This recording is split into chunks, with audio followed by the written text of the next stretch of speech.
ผู้ตื่นผู้เบิกบานกราบพระพุทธ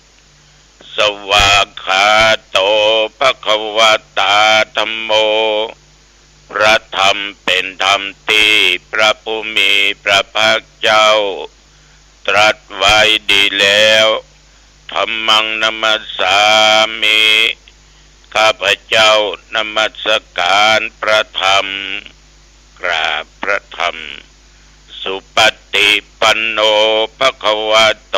สาวกสังโฆพระสงฆ์สาวกของพระผู้มีพระภาคเจ้าปฏิบัติดีแล้วสังฆังนัมมามิข้าพเจ้านอบน้อมพระสงฆ์กราบพระสงฆ์นะโมตัสสะภะคะวะโตขอนอบน้อมแด่พระผู้มีพระภาคเจ้าพระองค์นั้นอรหัตโตซึ่งเป็นผู้ไกลจากกิเลสสัมมาสัมพุทธัสสะตรัสรู้ชอบได้โดยพระองค์เองนะโมตัสสะภะคะวะโตขอนอบน้อมแด่พระผู้มีพระภาคเจ้าพระองค์นั้นอรหัตโตซึ่งเป็นผู้ไกลจากกิเลสสัมมาสัมพุทธัสสะตรัสรู้ชอบได้โดยพระองค์เองนะโมตัสสะภะคะวะโตขอนอบน้อมแด่พระผู้มีพระภาคเจ้าพระองค์นั้นอรหัตโตซึ่งเป็นผู้ไกลจากกิเลสสัมมาสัมพุทธัสสะตรัสรู้ชอบได้โดยพระองค์เองพุทธังสรณังคัจฉามิธัมมังสรณังคัจฉามิสังฆังสรณังคัจฉามิตุติยัมปิพุทธังสรณังคัจฉามิตุติยัมปิธัมมังสรณังคัจฉามิตุติยัมปิสังฆังสรณังคัจฉามิตติยัมปิพุทธังสรณังคัจฉามิตติยัมปิธัมมังสรณังคัจฉามิตติยัมปิสังฆังสรณังคัจฉา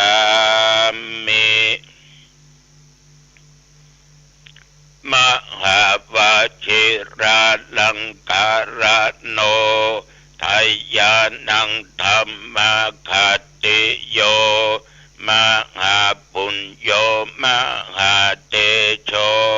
ขันติเมตตาทิธรรมิโกสัมพุทธมามะโกอัคโคสาสนาสุปาธัมภโกทายารัตถาสะอัฏฐายาการัญญาเนปกุภเตภิกขุสาสนากิจเจโสสังคันหาติวิเศษโตอุปัฏฐัมภติเตสัญจาปิตากาตายาสิกขานังจิตเต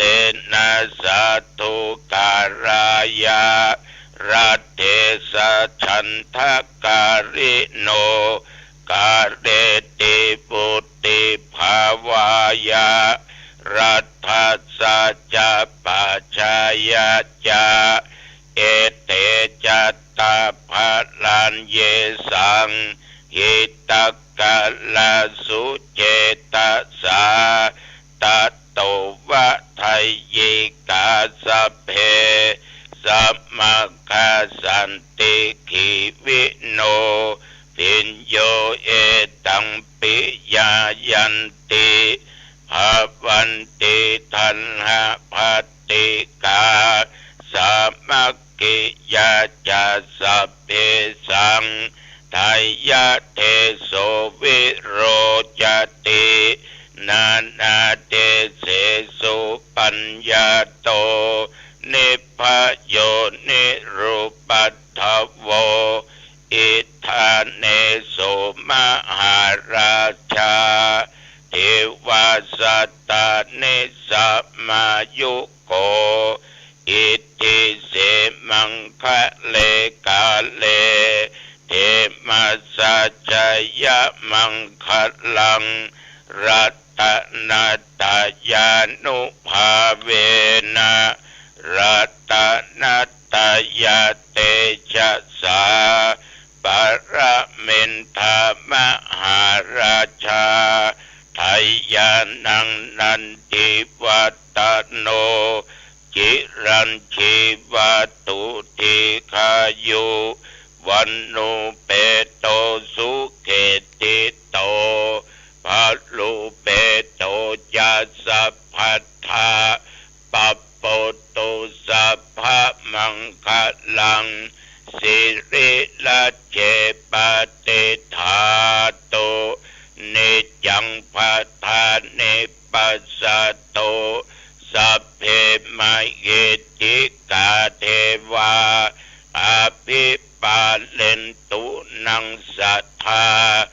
จิรันติตาตุโลกัสสมิง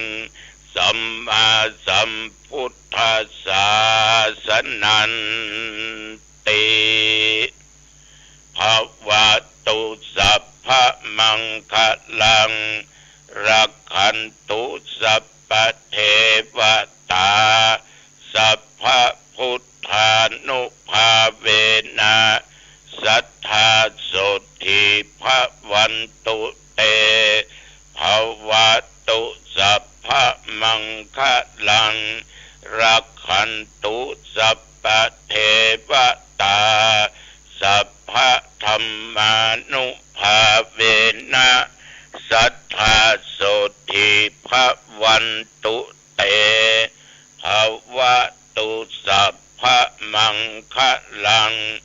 รักขันตุสัพพะเทวตาสัพพะสังฆานุภาเวนะสัทธาโสทิภวันตุเต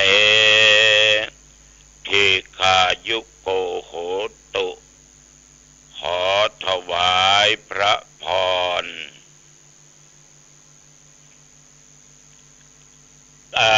กรมอุตุได้ประกาศบอกตักเตือนว่าระยะนี้ระวังเรื่องฟืนเรื่องไฟเรื่องฟ้าเรื่องฝนเรื่องลมเกิดขึ้นได้ทุกขณะทุกที่ทุกแห่งทุกคนนับตั้งแต่เมื่อตะวันวามาจนถึงปัจจุบันประเดี๋ยวนี้ที่บริเวณวัดหนองตองใกล้เคียงใต้เหนือตกออกใกล้ว่ามีรายงานว่าฝนตก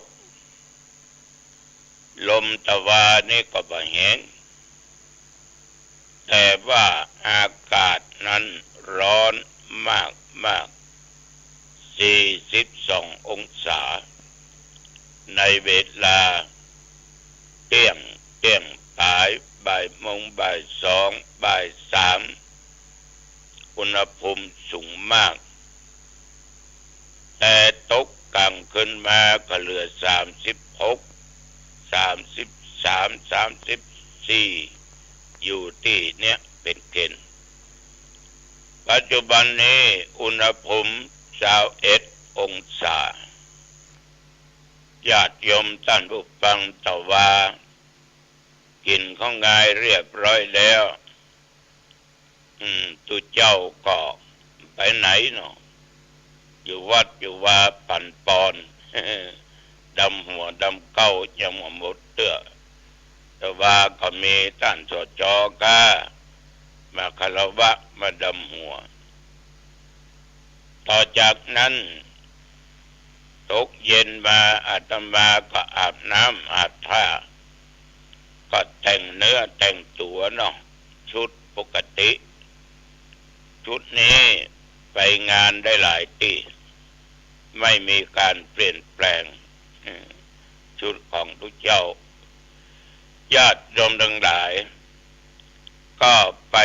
ดูไปร่วมพิธีพุทธาภิเษกเรียนพุทธสีหิงมิ่งเมืองที่วัดประสิงห์วรมหาวิหารการเรียนนี้โดยที่ทางคณะผู้ที่จัดเรียนทำเรียนปูชาของประเทศร่วมกับจังหวัดเชียงใหม่แล้วก็ท่านปลัดอดีตนายอำเภอหางดงจัดทำขึ้นก็มีจุดประสงค์อยู่ว่าส่วนหนึ่งนั้นเพื่อหาจตุปัจจัยสมทบในการจัดซื้อเครื่องมือการแพทย์เครื่องช่วยหายใจไว้กับห้องICUโรงพยาบาลหางดงเพื่อช่วยเหลือชีวิตคนท่านทั้งหลายจะสั่งจองได้ก็ที่วัดพระสิงห์เดี๋ยวก็ที่อาตมาก็โทรมาแจ้งได้เนอะราคานั้นก็พอดีแล้วก็ไปสั่งจองได้จูตี้ที่โรงพยาบาลหางดงสิเหรียญนั้นเพิ่นทำพิธีผ่านมาเมื่อวันที่21เดือนเมษายนมีตึงรูปพระพุทธสีหิงหน้าตัก5 นิ้วถึง9 นิ้วตัวเนอะญาติโยมปัจจัยส่วนหนึ่งนั้นสมทบในการจัดซื้อเครื่องมือการแพทย์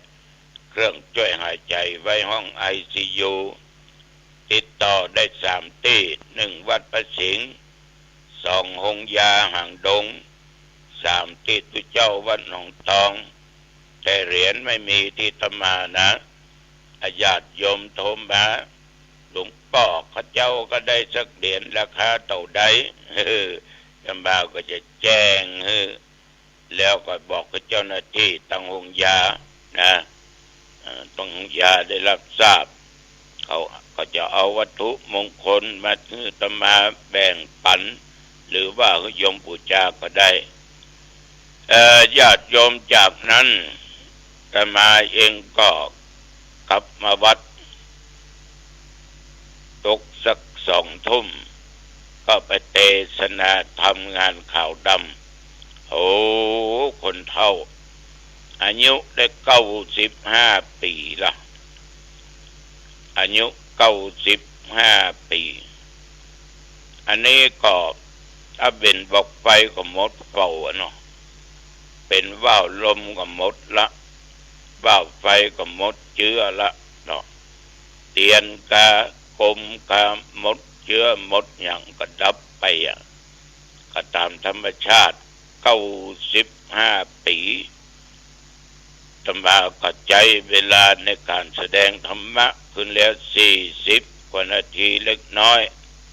ก็จบเพราะเพิ่นได้บอกว่าขอเทศในเรื่องของอนุปุพพิกถาธรรมที่แสดงไปตามลำดับเพื่อเป็นการคัดเกลาด้านจิตใจของคนเป็นลำดับก็มีเรื่องทานเรื่องศีลอย่างเนี้ยอาตมาก็อู้เรื่องทานเรื่องศีลก็ยังไม่ได้อู้ถึง5 ข้ออย่างใดก็ตามต้องขอบใจต่อญาติต่อโยมที่ไปขึ้นแล้วตั้งอกตั้งใจฟังกันดีเยี่ยม บอกว่าเยี่ยมนะเพราะหูได้ใหญ่ตาทุกคนมันจ้องมาที่ตัวเจ้าหรอกตัวเจ้าก็ตาจ้องที่ญาติที่โยมก็เทศไปญาติโยมก็ฟังไปก็คือคติเตือนใจอย่างดีอย่างใดก็ตามญาติโยมท่านผู้ฟังทั้งหลายก็ได้มีเรื่องเรื่องจ๋าเรื่องได้ถามกันบัดนี้จักได้นำเอาสิ่งที่เพิ่นถามนะมามาจ่าสถาฟังนอกมันก็เป็นข้อคิดคือคนเฮาเนี้ยเพิ่นต้องบอกว่าอยากรู้ก็ฮื้อถามใครงามก็ฮื้อแต่ง อันนี้เปิ้นก็ถามแต่ได้จริงนะเปิ้นได้อย่างหูละถามว่าหูทิพตาทิพประเดี๋ยวจะมีว่าตุลุงคนเฮาจะปฏิบัติถึงว่า โอ้อันนี้ก็นักแก่นะแต่จะว่าไปแล้วตุก็หูทิพเหมือนกันนะตาทิพเหมือนกันนะเนี่ยจะว่าอวดตัวเก่าญาติโยมถ้าอู้ถึงผู้ปฏิบัติผู้มีจิตตั้งมั่นจนปฏิบัติได้อภิญญาถึง6นะคือความรู้อันยิ่งยวดยอดอิเตอะนะเหนือความรู้จากการตึกตรองไตร่ตรองด้วยหลักและเหตุผลก็สามารถที่จะรู้ได้ญาติโยมสิ่งเหล่านี้จะต้องเกิดกับพระอรหันต์จิตของพระอรหันต์เพราะจิตของเปิ้นนั้นมันหมดแล้วซึ่งกิเลสก็ยังทำเกิดความรู้ความสามารถพิเศษเช่นเรื่องของอภิญญา6มีการแสดงฤทธิ์ได้นะอย่างพระมหาโมคคัลลานะยกตัวอย่างง่ายๆนะเนาะสามารถที่จะเหาะเหินเดินบนอากาศได้แปลงกายได้เป็นสิ่งนั้นสิ่งนี้ได้ย่อขยายตัวได้หายตัวได้ปรากฏตัวได้ ญาติโยมทั้งหลายตัวเจ้าหนูตองยังบ่ถึงเด้อนี่นะยังบ่ถึงเตื้อแต่ว่าพอออกไม่ออกถึงแล้วฉะนั้นบางสิ่งบางอย่างเนี่ยเมื่อฟังหูไว้หูนับได้นับเชื่อกันไปเลยมีตุเจ้าหันตนครูบาอาจารย์วันอู้ฟังทำตัวเป็นครูบาเจ้าศรีวิจัยเขาเอาใส่บนแค่แล้วก็หามก็เสียแค่นั่นน่ะ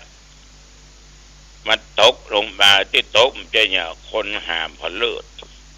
ครูบาเลยกิ้งลงโดยกระลุกเจ็บเกือบตายไปแอบอ้างว่าตัวเองเนี่ยเป็นครูบาเจ้าศีลธรรมมาเกิดตนนั้นก็อ้างตนนี้ก็อ้างสัพพะสัพเพญาติโยมมีหูไม่ฟังมีตาไว้ดูฟังตึกตองดูก่อนอิทธิฤทธิ์นี่มันจะแสดงกันได้ง่ายๆนะต้องได้อภิญญามาฉะนั้นญาติโยมอันนี้ก็ขอฝากไว้เรื่องทิพโสตหูทิพอันนี้ก็ครูบาอาจารย์มหาเถระหลายตนหลายองค์ที่เพิ่นถึงอันนี้ก็คงจะหูได้หูทิพแต่ทุกเจ้าหนองตองนี่ก็หูทิพกะเอาลองเปิดดูโทรทัศน์กะโทรศัพท์กะเนาะเสียงนั้นเสียงนี้โอ้มาจากที่ไหนที่เบาได้ยินหมดตาเปิ้นเดือดเปิ้นด่ากันเปิ้นอู้กันจาดีกันเปิ้นแสดงธรรมที่ไหนเอามาลงทีวีเนาะลง YouTube เปิดได้ยินดังศรัทธาญาติโยมอยู่บ้านอยู่จองเปิดรายการประกินนะคะได้ยินอยู่นี่หูทิพย์นะแต่จะเป็นทิพย์อภิญญานั้นก็บ่สามารถที่จะไปกำหนดกฎเกณฑ์ไปว่าได้ว่าออกไปก็อวดอุตริมนุสธรรมยิ่งเป็นตุเจ้าขาดจากความเป็นพระวิสุขาดจากความเป็นตุเจ้าห้ามเชื่อนะญาติโยมบางตนบอกว่าหันเลข6 ตัว3 ตัว2 ตัวสมานี่หายตัวได้สมานี่อย่างนั้นอย่างอี้ก็ฟังหูไว้หูจะไปเชื่ออาจจะแท้บัดแท้นะนี่เรามัดระวังไว้เนอะญาติโยมเนอะคนประเดี๋ยวนักแก่นะฉะนั้นมันก็ได้ยินแต่หูทิพย์นะทีนี้มาถึงเรื่องบางท่านบางคนก็ตาทิพย์หันหูมันยังหมดเนาะเอาดูทีวีนี่หันหูหมดตีมวยไปต่างประเทศ มันยังหันอยู่แปลกนะแต่ยังหันตัวเขาอยู่บ่ฮู้มาทางใดนะแต่ตาทิพย์ในอภิญญาผู้เป็นพระอรหันต์นั้นมันก็มีจริงแต่บดีไปทึกทักคนนั้นคนนี้อาตมาหูก็บดีไปโอ้ไปอวดญาติโยมก็ต้องโอ้ต้องอวดกันบางท่านบางคนเปิ้นชำระจิตใจเนี่ยหมดจดจากกิเลสก็เลยมีจิตที่หูจิตคนอื่นได้มีครูบาเจ้าหลายตนที่หูได้นะหูได้และระลึกชาติได้นอกนั้นก็สามารถทำกิเลสเนี่ยสิ้นหมดไปได้จากจิตจากใจฉะนั้นญาติโยมอภิญญาเนี่ยมันก็เป็นสิ่งที่เพิ่นบอกว่ามันเป็นโลกุตระโลกุตระเป็นธรรมชั้นสูงละที่เป็นสิ่งที่วิเศษเกิดขึ้นในจิตในใจของผู้ปฏิบัติธรรมด้วยตัวเองไม่ใช่เกิดขึ้นเพียงโดยการบอกเล่าหรือว่าการสั่งการสอนบอกสืบต่อกันมาว่าผู้ปฏิบัติองค์นั้นถึงขั้นนั้นถึงขั้นนั้นดังนั้นอย่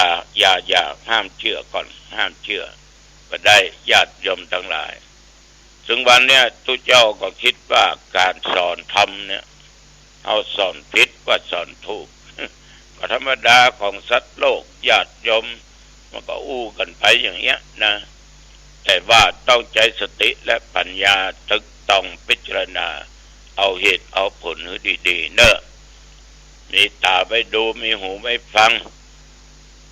พิจารณาดูก่อนฟังดูเจ้าหนูต้องพิจารณาดูก่อนห้ามเชื่อทุกอย่างต้องอยู่ที่เหตุและจึงจะได้ผลจึงจะมีผลถ้าเหตุบ่ดีผลก็บ่ดี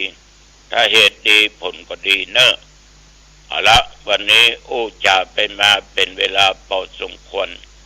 อายุวันโนสุขังพลังพบกันใหม่เนอะญาติโยมโอกาสหน้าเจริญพร